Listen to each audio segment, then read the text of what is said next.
started. Harris and Walz are returning to the campaign trail. What's going on there? Polls are actually showing that the Harris momentum is growing. There is a post-DNC bump, and you can see it now. Here's a Quinnipiac national poll showing Kamala Harris at 49% to Donald Trump's 48%. In their full release, Kamala Harris is up 2 in a multi-candidate field with RFK on the ticket, up 1 in a 2-way. Okay. So we are going to be we're going to be paying some close attention to all that good stuff. Okay. Anyway, what will they learn from this? On that new Quinnipiac poll, 49% say Trump would handle the Gaza war better than Harris. Of course they are. You want to know why? Do you want to know why they say that? Because Trump keeps saying, I'm a fucking peace candidate. Okay. I'm a peace candidate. And people keep hearing that he's a peace candidate. People keep hearing the point that he keeps reiterating over and over and over again, where he says, no new wars under my administration, which is obviously a fucking lie, but it doesn't matter. Okay? No new wars under my administration, and is obviously a fucking lie, but it doesn't matter. People literally remember that, and then they look at like Ukraine, and they attribute that to Biden. They look at Gaza, they attribute that to Biden. Kamala Harris has an opportunity to separate herself from the Biden ticket on this issue. Okay? Are Americans low-key stupid? Americans are high-key stupid. They are high-key stupid, not low-key stupid. They're stupid as fuck. Harris's message wasn't working. Yeah, I saw this. Harris kept most of Biden's team in place, but the main architect of the Biden campaign messaging strategy, Mike Donilon, has fucking finally left and returned to the White House. So we shall see if this changes the pace at all. Okay? But you have to understand something. We're going to be looking at that Quinnipiac poll a bunch, okay? Why wouldn't they hear Trump say that he wants Israel to finish the job? Because, and this is very important for a lot of people to understand, if you have some level of charisma, people literally make up what the fucking policies are in terms of what their personal opinion is.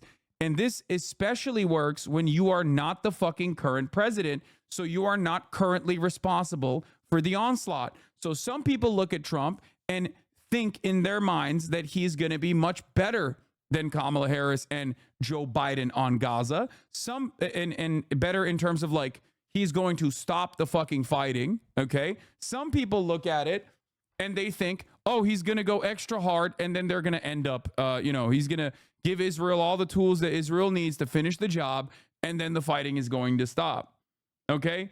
This is a pretty normal part of politics. A lot of Americans, especially in the Republican Party, a lot of people that vote for Republicans don't actually associate the real negative consequences of the legislation that they're signing on for. This is a well-documented phenomena, okay? You need to understand this. This is something that plagues American politics, and it's something that plagues politics in general. People genuinely think, oh, I'm voting for this guy because this, right? They don't really think what the policies are going to end up. They don't really consider how those policies are going to end up harming themselves. A great example of this is obviously on the issue of abortion. There are plenty of Republicans that voted for the Republican Party. They didn't really care about abortion rights being restricted. And now they're like, oh my God, this is actually devastating. What the fuck? Because all of a sudden, there's no way you can message out of it. Everybody now knows you are responsible for all of the women in places like Texas, in places like Ohio, that can't get fucking ectopic pregnancies dealt with. The medical procedure is an abortion. And now they're in a panic state because Republicans shut that access off. They are responsible for it. They have to fucking live with that reality. Do you understand?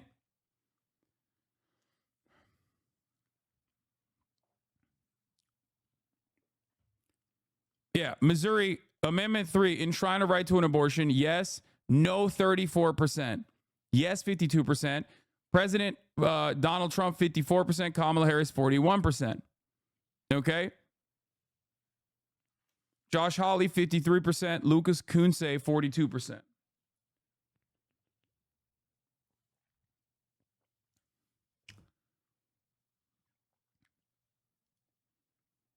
So you need to understand something, okay?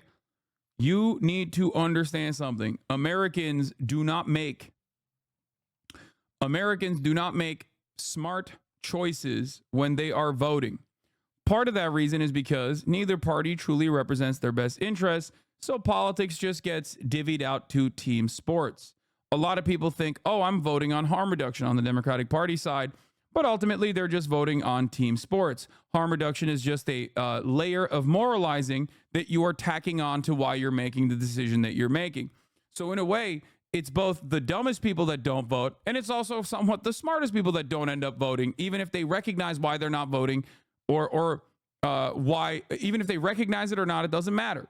Ultimately, like, I wish more people would get activated to go out and vote, but the reality of the matter is, until either fucking side, and this is specifically the Democrats I'm talking about here, okay, until the Democrats actually actively communicate to broad majorities of the public that if voting for the Democrats will actually genuinely improve their lives, improve their material conditions in a meaningful way, and that the Democrats are actually on board with genuinely improving their lives in a meaningful way.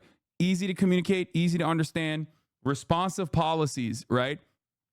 Until that happens, most people are not going to fucking go out and vote. Okay? IDF reservist mental health officer ousted from role after social media comments. How do you have so many viewers while having so many L takes? What's your secret? I'm hot.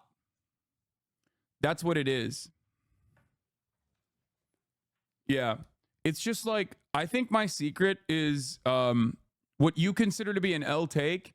3 months down the line, you will consider to be a W take that you thought about all along. Except right now you're resistant and hostile to it. But when it does become the reality, okay, because oftentimes I am right simply too early, okay? There are times when I'm wrong, of course. I'm a human being after all. But oftentimes I'm right. I'm just too early to the fucking game. And most people are inherently hostile to change, inherently hostile to and resist any sort of like change in communication. So they just operate on fucking vibes.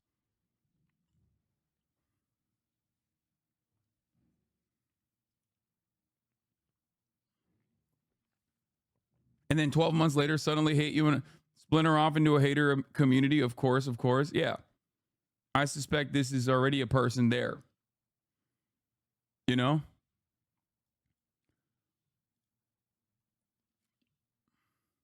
Good response.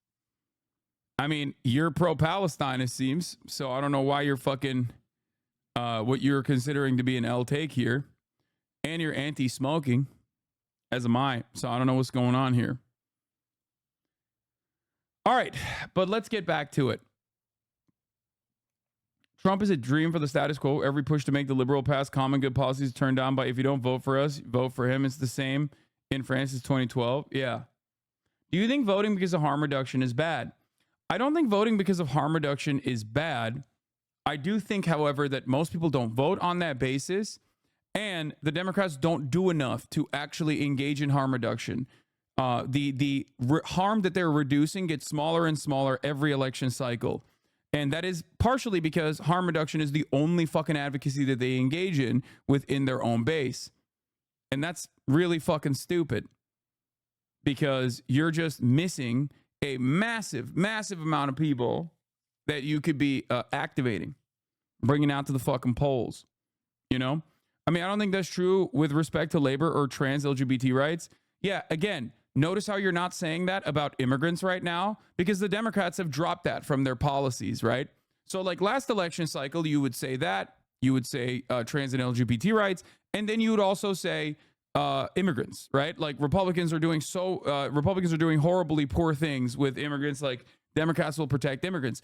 Notice how you don't say that anymore, because they shut that communication off because they themselves are now pushing for a right-wing immigration bill. So every election cycle, they just like pick and choose another thing that they are going to capitulate to the right on. And I personally find that to be unconscionable. I personally find that to be immoral. And I also personally find that to be disastrous. Notice how you're not also saying, well, what about Muslims, right?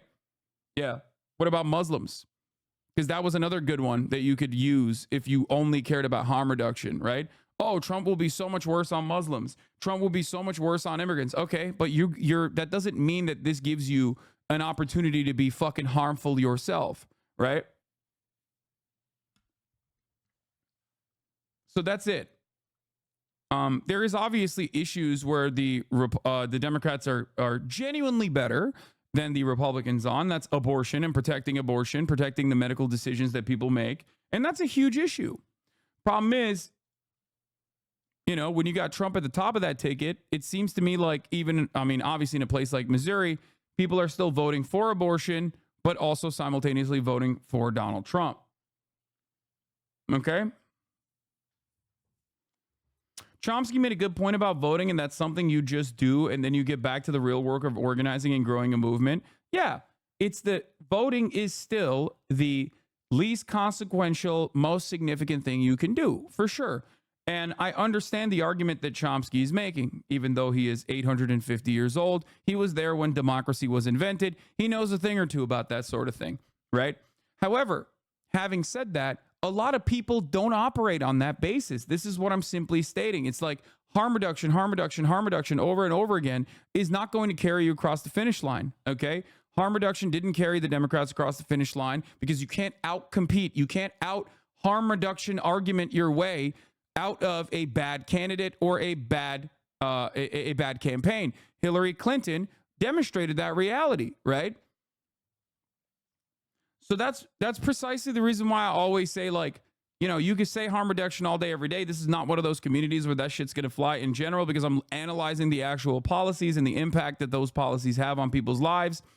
I think that the Democratic Party should drop that as well. They dropped the identity politics stuff, and I really do hope that they'll drop this shit eventually as well, because it would be a significantly better way to argue, a significantly better mechanism to draw out more support, more popular support, get more people to vote for you in states where people have completely lost confidence in you, the Democratic Party, if you were to actually advocate for direct policies that help people's lives, okay? The direct policies that help people improve their material conditions.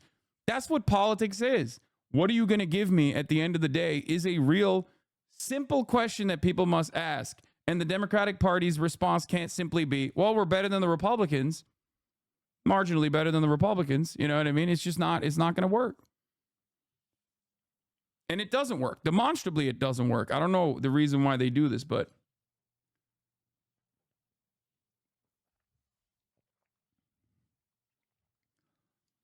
Harris is gaining on all the good polls, and then there are right-wing pollsters deciding to fuck the averages, Lamau, and then Emerson with a random grenade.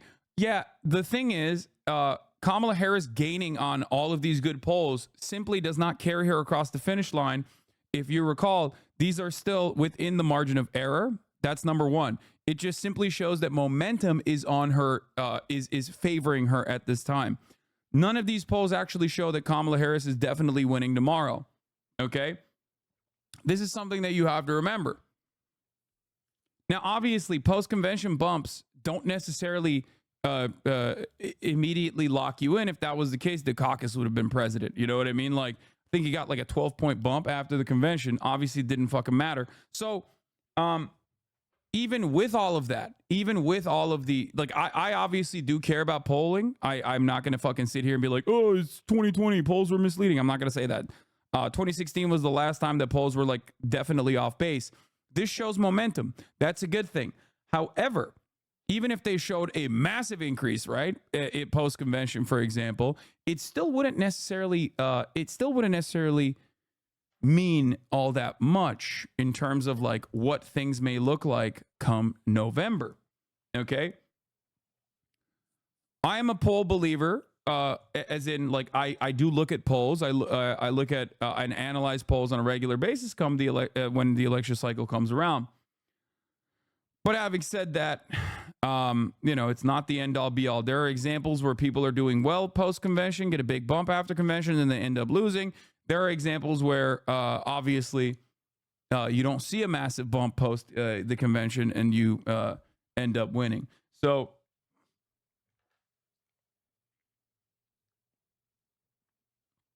why do you think so many down ballot Democrats are polling so much better than Harris in the presidential race? Is that the down ballot Republicans are just worse? In some instances, that is the answer. There's a lot of untested or genuine failures on the Republican side.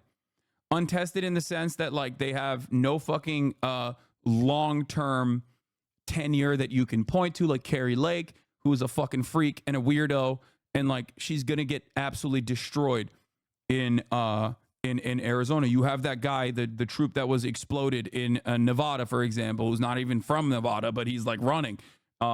Like you have a lot of people on the Republican side that are untested, that don't have any sort of like policy that they can point to, or don't have any tenure that they can point to. They don't really have like a built-in infrastructure for canvassing, and they're just fucking running, and Trump likes them because they're freaks, right? And that is actually part of the reason why in some of these races, the down ballot races are actually performing better than the top of the ticket. Having said that, however, okay, the other reason is, in my opinion, the other reason is because the Kamala Harris campaign is not doing a decent enough job separating themselves from the Joe Biden campaign. They have done that with like pricing, right? They've done that with grocery prices, but they haven't done a clean break on a lot of other stuff, including but not limited to Gaza. Okay. There are still a lot of things that are unpopular with the Biden administration that the Harris ticket has not actually communicated their way out of. I personally suspect the immigration part of the equation is also a big deal. But of course, polling doesn't show that. Well, it's because it's an untested narrative, because the Republicans have never counter-messaged or even tried to drop it. Now, of course, that is an issue. They have not tried it, and it might be too fucking late by the time they finally come to their senses, okay? When they finally come to their senses and decide, like, maybe we shouldn't be running in this, like, fucking super right-wing immigration policy shit, it's probably going to be far too late. So we'll see, okay? Nate Silver has an interesting take. Latest Nate Silver forecast, Trump's chances of winning are up +5 electoral votes, with Harris is at 272, Trump 266.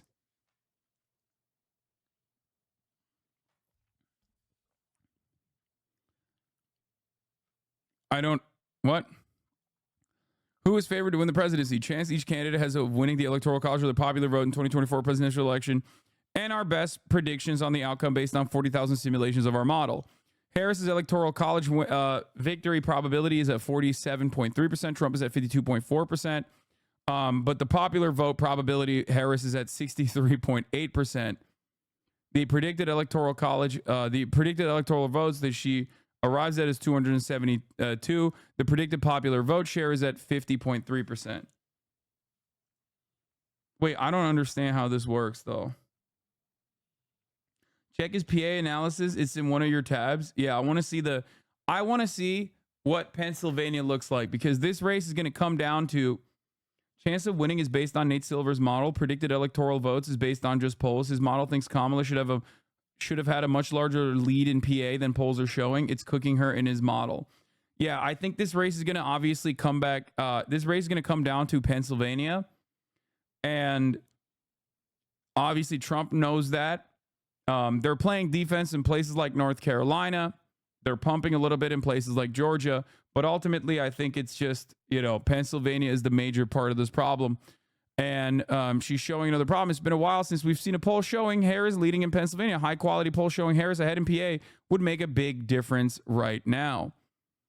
Weird update today. Harris ticked up slightly in our national polling average, but lost ground in our forecast and is now less than 50% against Donald Trump. One reason is that the model's convention bounce adjustment, which affects the forecast, but not the average.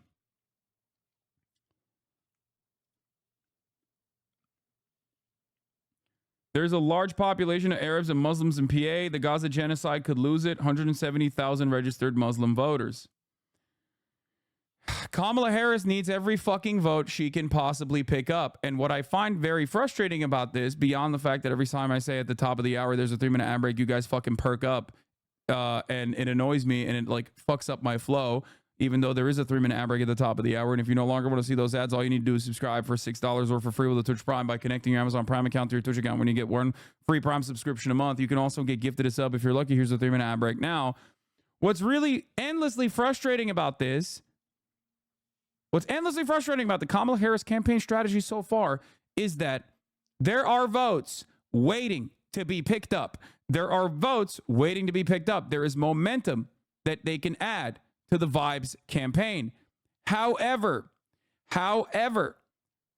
the areas that they are going after, where they're going after, the people that they're trying to win over to their side are unimaginably stupid. One example I will give you is this.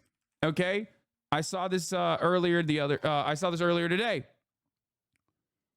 Let me see if I can fucking find it. Okay.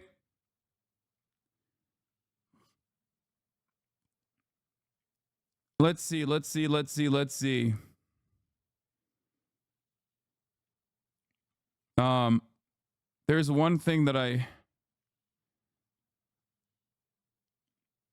one thing I wanted to show you.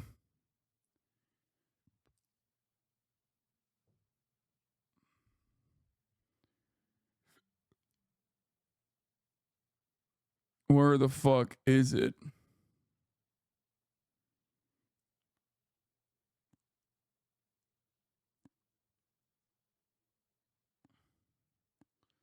Hold on.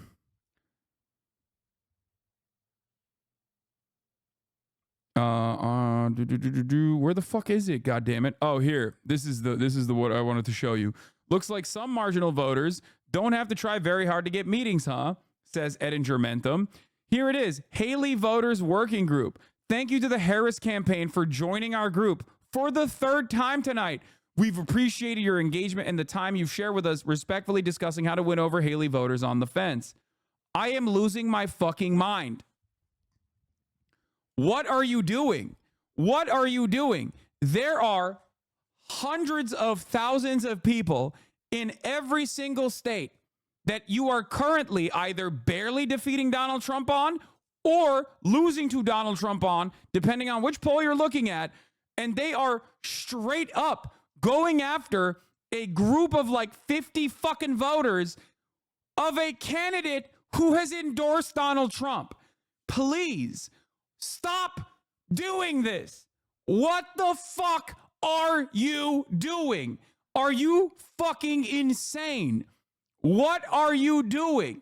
Who's running the fucking show? Monkeys that are just like fucking hitting cymbals? Is that what's going on? Just a bunch of fucking animals up there just playing with fucking dials? Who's doing this? Who's doing this? What the fuck? I'm losing my fucking mind, dude.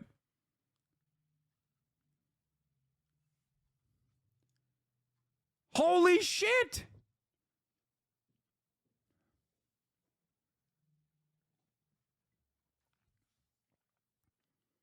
And it's additionally strange because, and I will keep repeating this over and over and over again, the original momentum that happened from Biden losing the election to Donald Trump to Kamala Harris having a chance of defeating Donald Trump, that only happened because they did progressive shit. Okay? They responded to public pressure, and lo and behold, people like that sort of thing. Okay? Making it seem as though you have a commitment to the democratic process turns out makes people feel pretty enthusiastic. Okay? What the fuck are we doing here? This is old school, dumbass, I want to lose bullshit. Kaya Place, you know better. You're looking back at me right now, thinking you did some shit. Okay, good girl.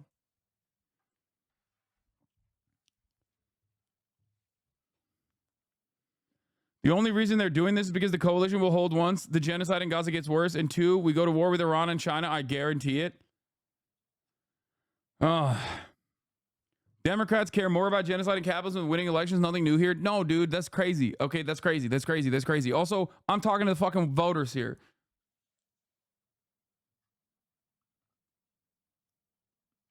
I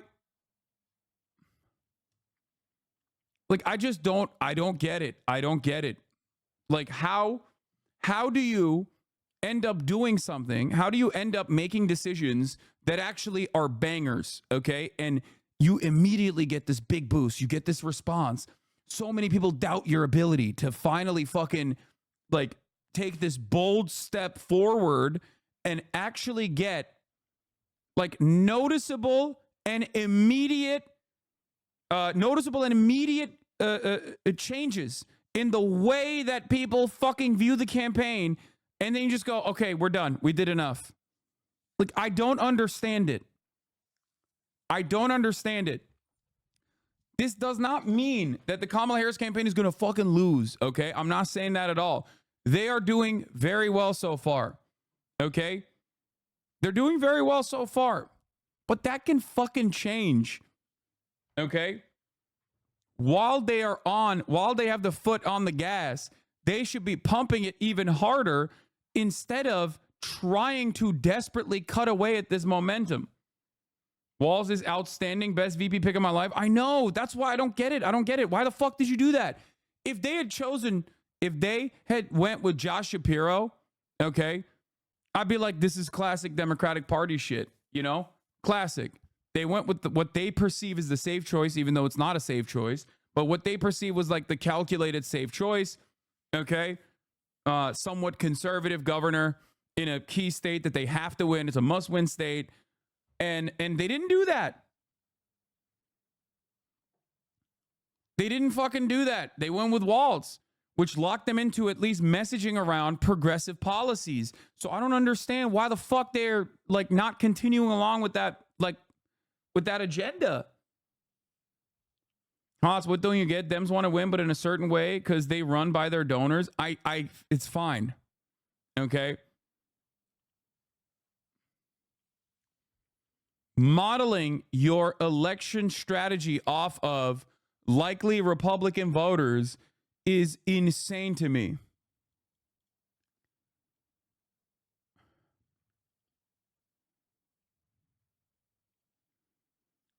Okay.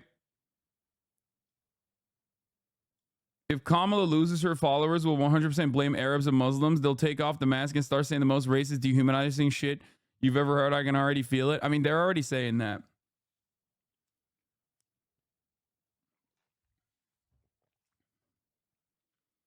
They didn't pick the guy for VP who was massively popular in Pennsylvania. Yeah, dude, you're right. You're right, dude. Massively popular in Pennsylvania. Like, he's popular, dude. I wouldn't go as far as to say he's massively popular. He ran against a fucking freak. Hasan really thinks everybody's obsessed with Gaza. Oh my God. Oh my God. I'm losing my fucking mind. Please. This is not what I'm saying at all. You guys are so fucking annoying because you don't care about it. Okay. I care about it, but that's not the argument that I'm making. There are people who care that would be on board with the ticket, but that's not the only thing that I'm talking about right now. I'm talking about like moderating your messaging on the issue of dealing with the economy. You know what I mean? I wasn't even fucking talking about Gaza in this situation. You're the one who brought it up because liberals are fucking gross, okay? Just such little freak bitches who just desperately want to fucking lose. And in that stupid fucking death spiral, they want to point their fingers at like other people. Oh, it must be the Muslims. It must be Gaza. Shut the fuck up, dumbass. That's not what I'm talking about, okay?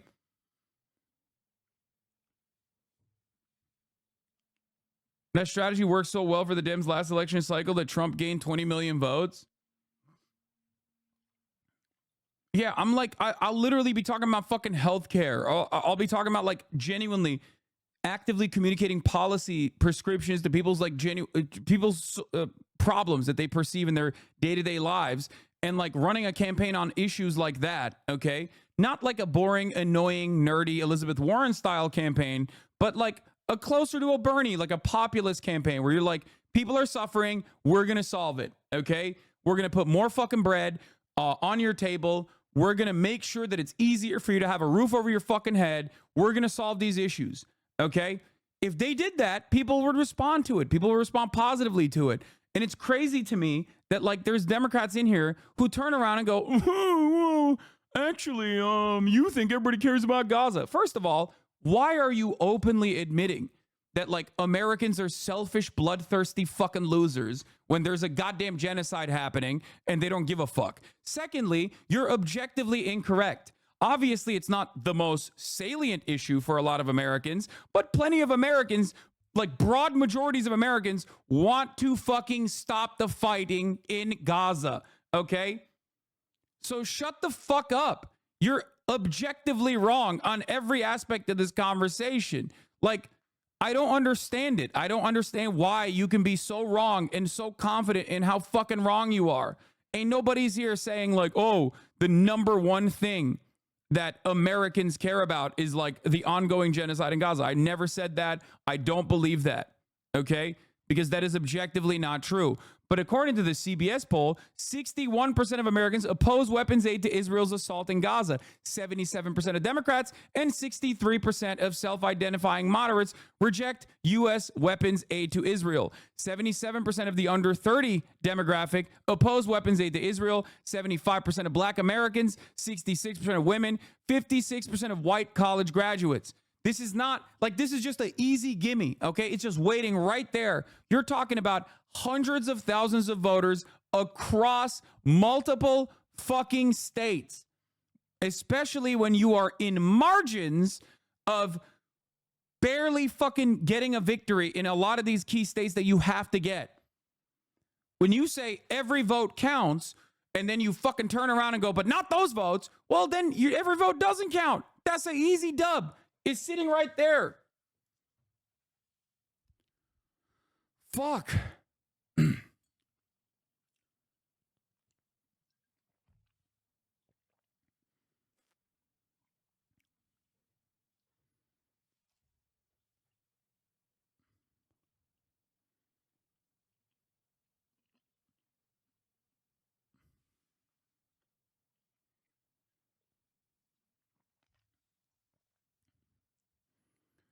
Fuck me, dude.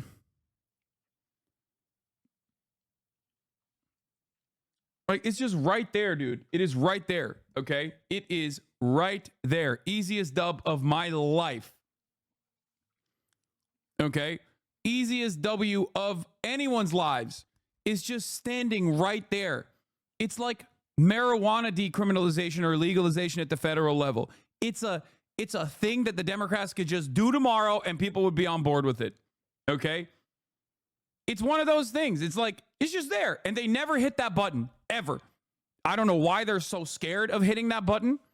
I don't know what the fuck the problem is. I genuinely don't understand it. It's like a free vote situation. Okay? This doesn't mean that it's like the number one issue. Like, out of all of these people that are polled, they're not saying they're not going to vote for Kamala Harris if she doesn't get this done, okay? Nobody is saying that. But having said that, there are Kamala Harris, the closer she is associated to Biden on this issue, on Gaza, the worse she is going to poll on this issue, the worse she's going to hemorrhage votes. Biden and Kamala Harris right now are seen as objectively unpopular on Israel. Objectively.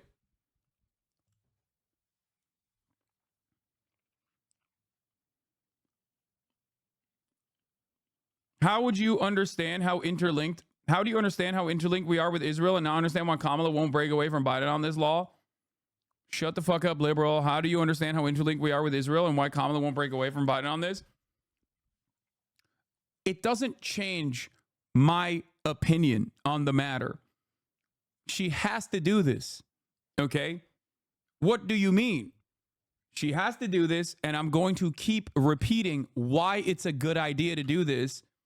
And hopefully someone will fucking listen. All right? I don't know why you just basically what you're doing in this situation is like, I would rather be cynical and right, okay, and just, not even talk about all of the major reasons for plenty of fucking liberals that are even in this community that might have not heard the electoral calculation that I am presenting to them, okay? That is the reason why I don't talk about this from a morality standpoint when talking about Israel in terms of why the campaign should move in this direction. I talk about it as a bloodless, sociopathic electoral calculation. Why do I do that? Because there are plenty of liberals who are very afraid of Donald Trump winning the election, but they don't give a fucking single shred of a shit about Gaza. Okay? That's it. That's the reason why I'm doing this. Chatters, we're doing electoral politics. I don't know why some leftist chatters act so smug. Exactly.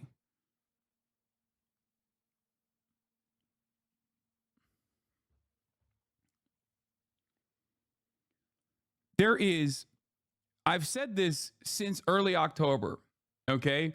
There's an electoral analysis here that favors removing the unshakable bond we have with Israel.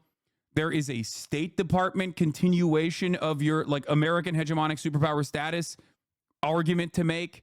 There's a pro-CIA, pro-State Department argument to make in terms of reanalyzing our relationship with Israel. Okay. There is a pro-Israel's continuation of the apartheid argument that I could make if need be. I could make a liberal Zionist argument. It literally does not make sense. That is why I'm saying it is pure zealotry and fear. That is the only reason. It is pure ideological zealotry and fucking fear. Fear of the unknown that is stopping. It's not like some secret thing that they're aware of that you don't know about, okay? It's not like the Mossad blackmail operation. All of a sudden, we're going to see Joe Biden's dick pics leak because he made the right decision or whatever. No, it's not any of those things. Sometimes the truth is that simple. Ideological zealotry and fear. That's it.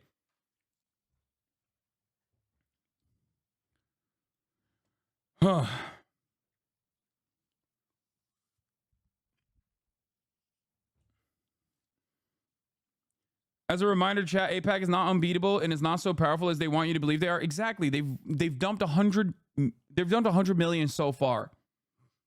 Okay?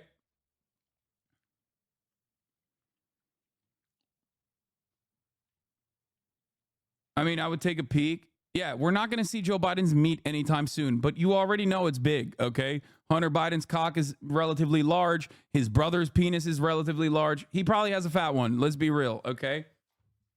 Another fucking big hog having president who had to drop out because of his unpopular war. LBJ was the other one. All right. Anyway, having said all of that, let's get to Harris and Walz returning on the campaign trail. The White House, Vice President Kamala Harris and Tim Walz hitting the road in the battleground state of Georgia for a second day as Donald Trump gets ready to blitz critical swing states. Our chief White House correspondent, Mary Bruce, is on the trail in Savannah, Georgia. Mary, good morning. Hey, Wick, good morning. Well, the Harris campaign sees real opportunity here in Georgia. They are hoping to expand the map, put this key state firmly back in play, now with less than 70 days to go. This morning, Kamala Harris is gaining ground in the critical Sun Belt states. Harris and running mate Tim Walz boarding their campaign bus in Georgia, a state where Donald Trump has been leading. But this morning, a new Fox News poll shows Harris now up by 2 points. That poll also suggesting she's closing the gap in Arizona, Nevada, and North Carolina. Remember, all of these are within a margin of error, okay? All of these polls are within a margin of error. I'm not just saying this because I want to fucking be a naysayer. I want to make you not feel excited. Everyone is doing brass summer. Everyone's lived the fuck up. This is not, it's good. This is promising if you are a Kamala, if you're a Mamala fan, okay? If you're riding with Mamala, it's promising. Don't say remember 2016. It does not. No, we're not talking about 2016 here, okay? I'm not saying these polls are cucked in the same way that the 2016 polls were. That's not the argument here. The argument here is that they are still within a margin of error, and therefore, this does not spell a broad victory. in the way that you think it does, especially when you factor in Pennsylvania. Okay? Remember that. Remember that when you look at these numbers. Okay? Yeah, margin of error is plus minus 3. In battleground Georgia, a state President Biden won narrowly in 2020, Harris and Walz reaching out to rural voters, hoping for a repeat victory. In Hinesville, greeted by the Liberty County High School Marching Band. My previous job to this was, of course, public school teacher and coach, which I wear with pride. Walz leaning into his own rural roots in Minnesota. His experience as a social studies teacher and former high school football coach now central to their campaign message. The ticket then stopping for barbecue in Savannah, out shaking hands and snapping selfies. Harris well aware she can't just rely on those urban centers like Atlanta in a race expected to be so close. Trump also hitting key states targeting the Rust Belt. Today in Michigan and Wisconsin. I mean, yeah, this is a good way to look at it as well, for sure. Individual national polls. Love people reacting to polls when you can just look at this holistic picture instead, courtesy of Vote Hub, that shows A/B rated pollsters only. Okay.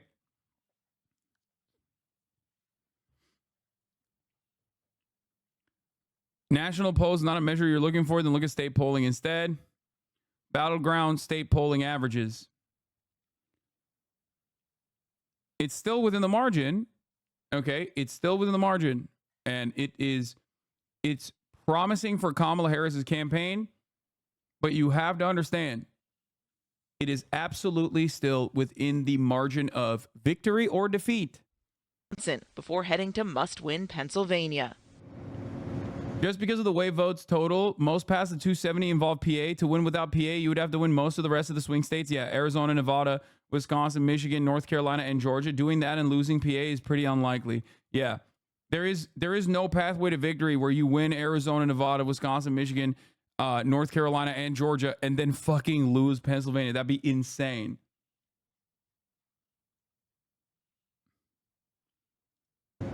Now here, like you would have to run such a good campaign in all of those other places, but such a bad one in Pennsylvania. I don't know how the fuck that would happen.